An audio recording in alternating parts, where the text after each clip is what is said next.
नमस्ते दोस्तों, मैं आपकी अपनी रवीना आपके अपने चैनल रवीना स्मार्ट स्टडी में आपका स्वागत करती हूँ। और कल हम आकलन पढ़ रहे थे। आज हम आकलन की विशेषताएं, उद्देश्य, उसके क्षेत्र के बारे में पढ़ेंगे। तो चलिए हम आज आकलन की विशेषता से स्टार्ट करते हैं। देखिए, आकलन की विशेषता हमने ये बोर्ड पर आपके लिए लिख रखी है, जिससे कि आपको कोई भी परेशानी ना हो नोट्स बनाने में। तो देखिए, आकलन की विशेषताएं क्या होती हैं। तो सबसे पहले हम आकलन की विश्वसनीयता, आकलन की विशेषता में हमारा पहला नंबर आता है कि विश्वसनीयता। अभी विश्वसनीयता क्या होती है, देखिए, जब हम किसी भी आकलन का पहला एवं महत्वपूर्ण गुण उसकी विश्वसनीयता है। देखिए, समझते हैं, आकलन किसी भी समय या किसी भी परिस्थिति में किया जाए तो उसका परिणाम समान होना चाहिए।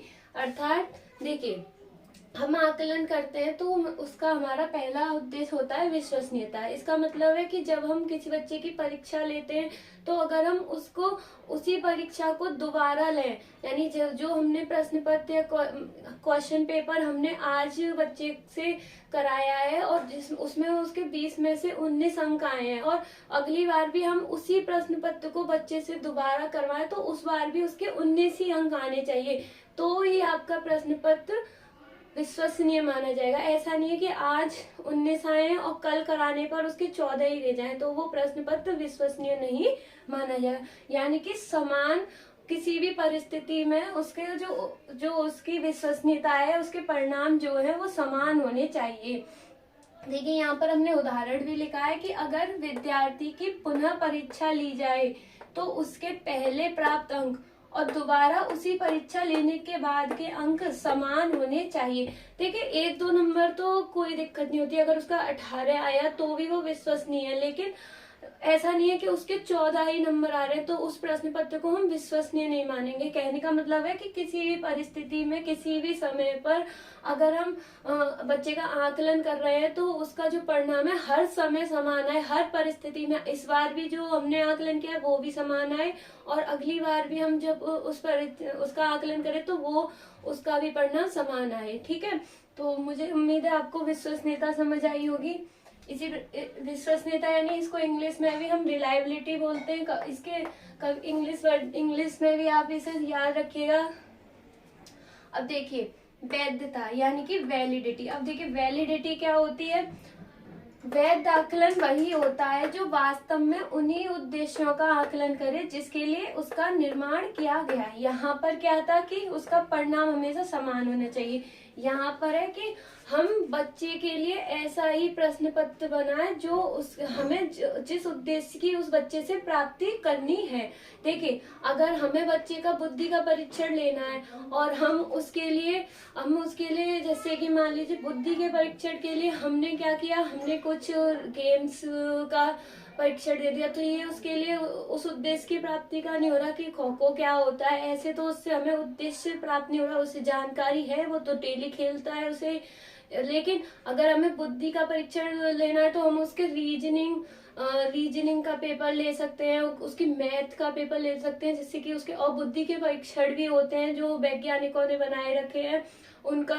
तो यानी कि जिन उद्देश्यों को हमें प्राप्त करना है तो ऐसा ही हमें अपना परीक्षा का जो प्रश्न पत्र है वो तैयार करना होता है। जैसे कि देखिए, हमने यहाँ पर उदाहरण लिखा हुआ है कि यदि छात्र की बुद्धि का परीक्षण करना है तो प्रश्न पत्र में भी ऐसे ही हो जो उसकी तर्क शक्ति को जांचे। जैसे कि अभी हमने बताया कि अगर बुद्धि परीक्षण करना है तो उसकी जो तर्क शक्ति है, जो उसकी, तो उसको जांचने वाले प्रश्न पत्र को बनाना चाहिए, जिससे कि उसके हमें पता चले कि उसकी तर्क शक्ति कितनी है। उसमें हम रीजनिंग के क्वेश्चंस, मैथ के क्वेश्चन पुट कर सकते हैं। यानी कि हम कहने का मतलब है वैलिडिटी वो होती है कि जिस उद्देश्य के लिए हम, वैध आकलन वही होता है जिस उन्हीं उद्देश्यों का आकलन करे जिसके लिए उसे बनाया गया हो। तो उदाहरण से आपको समझ में आया होगा कि हमें ऐसा ही प्रश्न पत्र बनाना है कि जैसे कि जिस उद्देश्य के लिए हम उसे तैयार कर रहे हैं, अगर हमारा प्रश्न पत्र किसी और हमने बनाया किसी और उद्देश्य के लिए, लेकिन प्राप्त हमें कुछ और उद्देश्य हो रहा है, तो वो प्रश्न पत्र हमारा वैध नहीं होगा।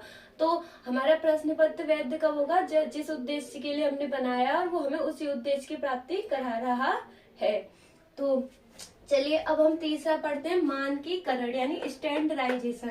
देखिए इसे सरल भाषा में आप ऐसे समझ सकते हैं जैसे कि आप सीटेट की परीक्षा दिए या यूपी टेट देते हैं, तो उसमें आपके जो 90 अंक का जो होता है, जो 90 अंक पास आउट होते हैं जनरल के लिए, हर कैटेगरी में अलग अलग होते हैं, ठीक है। तो ये क्या होता है, एक स्टैंडर्ड रख देते हैं वो कि आपको 90 अंक लाने ही लाने, ये उनका एक मानकीकृत होता है। यानी जो हमारे सी टेट यूपी टेट होते हैं वो मानकीकृत ही होते हैं, बड़े बड़े, ठीक है। इसमें एक स्टैंडर्ड हमें 90 अंक दे देते हैं। लेकिन जो विद्यालय में होते हैं वो एक स्टैंडर्ड यानी मानकीकृत नहीं होते, वो एक टीचर मेड होते हैं, स्टैंडर्डाइजेशन होते हैं, जो पूरी मतलब उसमें सारे पक्ष ध्यान में रखे जाते हैं। जैसे कि मान देखिए समय सीमा, और हर प्रश्न पर बराबर उसके आंसर, बराबर अंक देने हैं हमें। जैसे वस्तुनिष्ठ जो हमारे क्वेश्चन, वस्तुनिष्ठ प्रश्न पत्र क्यों बनाते हैं, क्योंकि इसमें हम कुछ भी बदलाव नहीं कर सकते। अगर उसका एक आंसर सही है तो हम उसको 1 नंबर ही देंगे। तो इस प्रकार के जो होते हैं प्रश्न पत्र, वो स्टैंडर्डाइजेशन यानी मानकीकृत होते हैं, उनका एक अपना खुद का मानक होता है। जैसे कि मानक यानी नॉर्म्स होते हैं, यानी जैसे कि मान लीजिए ये यहाँ पर हमारा 90 अंक पर इसका मानक है, ठीक है, यानी 90 अंक है, तो वो मानक दिए हुए कि आपको 90 तक लाना ही लाना है। तो जैसे हमारे सी टेट यूपी टेट होते हैं वो एक मानकीकृत परीक्षण होते हैं, लेकिन जो हम स्कूल में लेते हैं वो मानकीकृत नहीं, उसका एक कोई हम मानक नहीं तैयार करते, वो टीचर मेड परीक्षण होते हैं। जैसे कि यहाँ पर लिखे हुए भी है, विद्यालयों में जो परीक्षण किए जाते हैं वो राष्ट्र व राज्य स्तर के होते हैं। राष्ट्र और राज्य स्तर के भी होते हैं, क्योंकि ऐसा नहीं है गवर्नमेंट स्कूल होते हैं तो वहाँ राष्ट्र और राज्य स्तर के होते हैं, प्राइवेट स्कूलों में तो वो अपने ही हिसाब से लेते हैं। लेकिन मानकीकृत आकलन वह होता है जो एक सीमा, जैसे कि मैंने बताया आपका सीटेट होता है 3 घंटे का, एक समान प्रकार के प्रश्न सभी बच्चों के लिए, सभी समान प्रकार के प्रश्न होते हैं, और 150 नंबर का क्वेश्चन होता है, और समान निर्देश, समान गाइडेंस होती है कि आपको हर नंबर, हर प्रश्न पर 1 नंबर मिलेगा और गलत होने पर 1 नंबर कटेगा, जिसमें छात्र समान अंक अर्जित करते हैं। जैसे वो अपना पेपर पुट करते हैं तो उसमें जितने नंबर आ रहे हैं उसे तो इस प्रकार के प्रश्न पत्रों को हम एक स्टैंडर्डाइजेशन या मानक कहते हैं। आप समझ गए होंगे कि सी टेट के परिप्रेक्ष्य में अगर आप लेके देखेंगे तो आप मानकीकृत को समझ जाएंगे। तो चलिए हम अपना 4 पॉइंट समझते हैं, व्यवहारिकता यानी प्रैक्टिकली क्या होता है। देखिए आकलन लागत, समय, सरलता की दृष्टि से समान होना चाहिए। ऐसा भी होता है कि आकलन का तरीका आदर्श हो पर व्यवहार में नहीं लाया जाए। अब देखिए इतनी कठिन लैंग्वेज को सरल भाषा में कैसे समझते हैं। आकलन जब हम करते हैं तो वो एक सरल होना चाहिए, प्रैक्टिकली जो होते हैं व्यवहार में लाने का मतलब है कि वो समय, उसका जो समय हो वो भी कम लगे, और जो आकलन हम कर रहे हो वो सरल भी हो, और मतलब दृष्टि, जैसे कि आप भी आकलन कर रहे हैं तो वो ही उत्तर प्राप्त हो, मैं भी आकलन कर रही हूँ तो वो ही निष्कर्ष निकले, कोई और टीचर कर रहे हैं, ऐसा नहीं है कि हर कोई अलग अलग निकाले, यानी समय की दृष्टि से भी हो तो। और वो व्यवहार में भी बहुत अच्छे परीक्षण लिए जाते हैं ये, लेकिन वो आदर्श, वो आइडल तो है, मतलब कहने का मतलब है कि बहुत अच्छे परीक्षण है, लेकिन वो जब प्रयोग में ही नहीं हो रहे तो उनका कोई मतलब नहीं है जब तक उनका प्रयोग ना किया जाए। तो वो यहाँ पर बस यही बात है कि आकलन का तरीका आदर्श हो, आदर्श यानी उच्च हो, जिसको हम व्यवहार में ला सकें, ऐसा नहीं हो जिसे हम व्यवहार में नहीं ला सकें। अब देखिए एक उदाहरण से समझते हैं हम। विद्यार्थियों को एक प्रयोग के स्थान पर अलग अलग प्रयोग देने चाहिए जिससे अधिक सुविधाजनक एवं व्यवहारिक हो। कहने का मतलब क्या है, देखिए अगर हम साइंस की लैब में जाते हैं, ठीक है, और साइंस की लैब में हम मान लीजिए हम आपको अम्ल और क्षार का परीक्षण करा रहे हैं, ठीक है। अगर हम सभी बच्चों को अम्ल और क्षार का परीक्षण कराएंगे तो हमें सबको लिटमस पेपर देने पड़ेंगे। ऐसा हो नहीं सकता कि हमारे पास ढेरों सारे लिटमस पेपर हो, ठीक है। तो इससे पहले तो हमारे पास संभव नहीं है कि हमारे पास सारे इंस्ट्रूमेंट, बहुत सारे इंस्ट्रूमेंट्स हो सभी बच्चों को देने के लिए। तो पहली हमारे लिए यही पॉइंट पॉइंट है कि हमें यही मुश्किल आएगी। दूसरा पॉइंट कि सब बच्चे एक ही प्रैक्टिकल को करने की जगह सब बच्चों को हम अलग अलग प्रैक्टिकल दें, किसी बच्चे को और कुछ का कोई और प्रैक्टिकल दें, किसी बच्चे को और प्रैक्टिकल, यानी सबको अलग अलग प्रैक्टिकल दें, जिससे कि सभी बच्चे कुछ अलग अलग निकाल कर लाएं, यानी उसके प्रयोग से कुछ अलग निकले, उससे प्रयोग से कुछ अलग निकले, जिससे कि जो अधिक सुविधाजनक हो। जैसे एक प्रयोग के स्थान पर अलग अलग प्रयोग देने चाहिए, जिससे अधिक सुविधाजनक और व्यवहारिक हो और ये प्रैक्टिकल बेस्ड में यूज हो सके। ऐसा इसलिए हम उसकी व्यवहारिकता को भी ध्यान में रखते हैं। ठीक, आई होप आपको समझ आई होगी। अब देखिए उपयोगिता। आकलन विद्यार्थियों के लिए उपयोगी भी होना चाहिए। देखिए जब आकलन इतना सारा हम कुछ कर रहे हैं तो वो बच्चों के ही हित में करना चाहिए। अगर बच्चों के लिए आपके उपयोग से कुछ नहीं होगा, बच्चों के लिए भी उपयोगी होना चाहिए, जिससे कि बच्चे अपने परिणाम को समझ सकें। हमें उनके फीडबैक को बच्चों को देते रहना चाहिए, जिससे कि वो अपने अधिगम में सुधार कर सके, अपनी लर्निंग प्रोसेस को बदल सके। तो यहाँ पर ये लिख रहा है कि उनके उपयोगी होना चाहिए और परिणाम को छात्रों को बता देना चाहिए और कमियों को सुधार कर सके। तो इतनी सारी बात में हम आपको एक शॉर्ट टर्म में समझा देते हैं कि विश्वसनीयता का मतलब होता है कि हम किसी भी परिस्थिति में परीक्षण लें, कितनी बार भी परीक्षण करें, उनके जो परिणाम है वो समान आने चाहिए हर बार। ये होती है आपकी विश्वसनीयता या रिलायबिलिटी। ओके, अब वैलिडिटी होती है, जिस उद्देश्य के लिए हम परीक्षा ले रहे हैं वो उस उद्देश्य की प्राप्ति हमें होनी चाहिए। यानी कि हमें जैसे अगर हमने जैसे आपको बताया कि हमें अगर बुद्धि परीक्षण करना है तो बुद्धि परीक्षण से संबंधित ही हमें प्रश्न पत्र तैयार करना चाहिए, जिससे हमारे जो उद्देश्य है वो हमें प्राप्त हो सके। स्टैंडर्डाइजेशन जो कि एक नॉर्म्स पर आधारित होता है, जैसे कि आपके सीटेट और यूपीटेट में 90 अंक एक नॉर्म्स यानी एक मानक निर्धारित कर देते हैं कि इतने अंक तक प्राप्त करने वाले बच्चे को ही हम आगे सिलेक्शन के लिए ले जाएंगे। तो और ये इसमें हर चीज को ध्यान में रखा जाता है, समय सीमा, उसकी मतलब व्यवहारिकता, उस समय को, उसके समान प्रकार के प्रश्न होने चाहिए, उसके निर्देशों को ध्यान में रखना चाहिए। व्यवहारिकता क्या होती है कि हमें जो भी हम कुछ भी पढ़ा रहे हैं उसको जीवन के प्रयोग में लाएं, उसे व्यवहारिक रूप से भी पढ़ाएं। व्यवहारिकता का मतलब होता है सीधे सीधे प्रैक्टिकल, यानी उसे प्रैक्टिकल बेस में यूज करो। प्रैक्टिकल बेस में कैसे यूज कर सकते हैं, जैसे कि आप जानते ही हैं, ज्यादा अलग एक ही प्रयोग को न देके सबको अलग अलग प्रयोग दिए जाए। उपयोगिता क्या होती है? उपयोगिता का मतलब हो गया, जैसे हमने अभी समझाया कि वो आकलन जो हम कर रहे हैं वो बच्चे के लिए भी उपयोगी होना चाहिए, जिससे वो अपने अधिगम को सुधार सके। तो उपयोगिता भी हमें समझ में आ गई। तो अब हम चलते हैं आकलन के क्षेत्र की तरफ। तो चलिए अब आकलन के क्षेत्र पढ़ते हैं।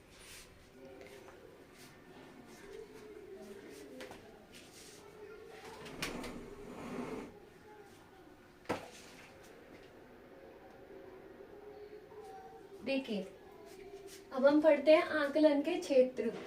सबसे पहला हमारा पॉइंट है शैक्षिक उपलब्धियों का पता लगाने में। यानी कि देखिए जब हम आकलन करते हैं तो हम उसमें सबसे पहले ये पता लगाते हैं कि बच्चे की जो शैक्षिक उपलब्धि है, यानी कि उसने अपनी शिक्षा में जो उपलब्धि प्राप्त की है वो किस स्तर तक है, हम पहले ये जानते हैं। ठीक है, उसके बाद हम आगे की प्रक्रिया शुरू करते हैं। पहले हम सूचना एकत्रित करते हैं, तो उसके अनुसार हम पहले उसकी शैक्षिक उपलब्धियों का पता लगाते हैं। तो आकलन हमें ये जानने में मदद करता है कि बच्चे की शैक्षिक उपलब्धि क्या है। नंबर 2, व्यक्तित्व भिन्नता को याद करने में। देखिए जब हम बच्चों से उनकी पर्सनल फीडबैक लेंगे, एक एक करके बच्चे से हम फीडबैक लेंगे, तो हम उनके इंडिविजुअल डिफरेंस को भी जानेंगे कि इस बच्चे की क्या आवश्यकता है और इस बच्चे की क्या आवश्यकता है। तो आकलन हमें इस चीज को पहचानने में मदद करता है। इसी प्रकार से स्थान निर्धारण करने में। अब देखिए जब हमें जैसा कि हमें सूचना प्राप्त होती है हर बच्चे से, तो हम उससे उसकी उपलब्धि भी पता लगा सकते हैं, उसके इंडिविजुअल डिफरेंस भी पता लगा सकते हैं कि बच्चे में क्या क्या इंडिविजुअल डिफरेंस है। उसके स्थान पर हम उनके स्थान निर्धारण कर सकते हैं कि ये बच्चा किस कैटेगरी में आता है, यानी ये बच्चा कमजोर है तो इस पर और अच्छे से मेहनत करनी है। तो आकलन के क्षेत्र में इन चीजों में मदद करते हैं और हमें और इस पर कैसे सुधार करना है। तो जब हमें उसका स्थान पता चल जाएगा कि इसका लेवल लेवल कितना है, और हमें उसके सुधारने की प्रक्रिया भी हमें आसानी से मिल जाएगी। तब तक जब तक हमें उसका स्थान ही नहीं पता होगा कि बच्चे का स्थान, बच्चा किस लेवल का है, तो हम कैसे आगे उसके टीचिंग स्किल्स को, अपनी टीचिंग स्किल्स को और उसकी लर्निंग प्रोसेस को कैसे सुधारेंगे।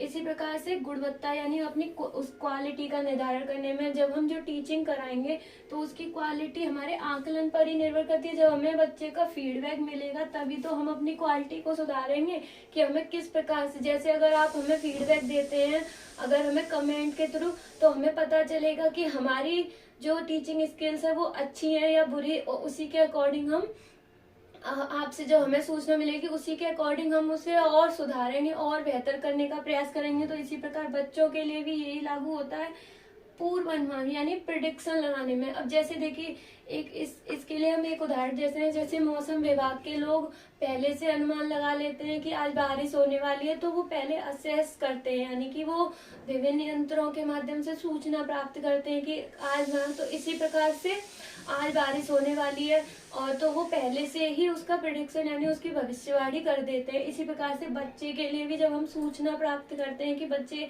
इस चीज में अच्छा है अच्छे, और बार बार उसका असेसमेंट करते रहते हैं, क्योंकि असेसमेंट तो पढ़ाने से पहले, पढ़ाने के बीच में कभी भी हम कर सकते हैं। तो इससे करने से हम बच्चे की भविष्यवाणी कर सकते हैं, कुछ हद तक कर सकते हैं। ऐसा नहीं है कि हम कोई मतलब भगवान है तो पूरी भविष्यवाणी, लेकिन हम उसका ये है कि उसके मतलब अनुमान लगा सकते हैं कि ये बच्चा इस क्षेत्र में अच्छा जाएगा और इस क्षेत्र में इसकी और रुचि बढ़ेगी। तो इस प्रकार से हम उसका अनुमान लगा सकते हैं।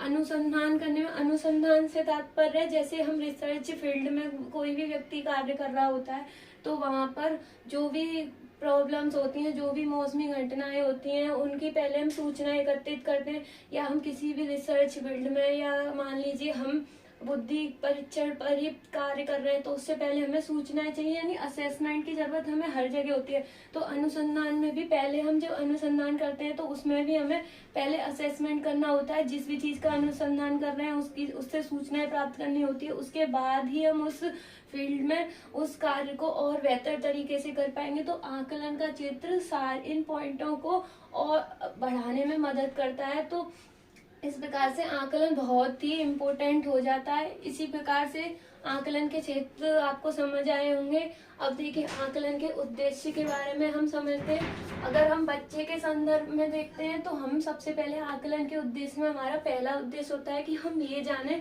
कि बच्चा क्या जानता है और मतलब उसको क्या क्या आता है। उसके बाद ही तो हम अपनी स्ट्रेटेजी को डिसाइड करेंगे।